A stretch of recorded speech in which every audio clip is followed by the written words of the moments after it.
So, Feynman's technique.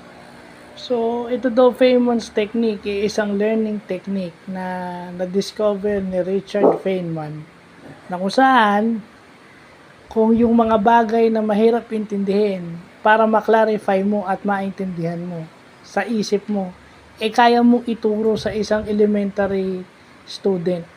Okay? Para malaman mo kung gaano mo sinimplify yung isang bagay na mahirap maintindihan. Kailangan mo siyang ituro sa isang elementary student o sa isang bata. So, ibig sabihin, pag naintindihan ng bata yung concept na napakahirap, yun. So, yun yung Feynman's technique na napaka-importanting learning technique. Of all ages yan. Kasi may mga bagay na kailangan pasimplihin. May mga bagay na kailangan simplified. Diba? At ang makakaintindi lang ng mga ganun, yung mga simpleng bagay, isang bata. So, yun lang ang ibig sabihin ng Feynman's technique. So, yun lang po.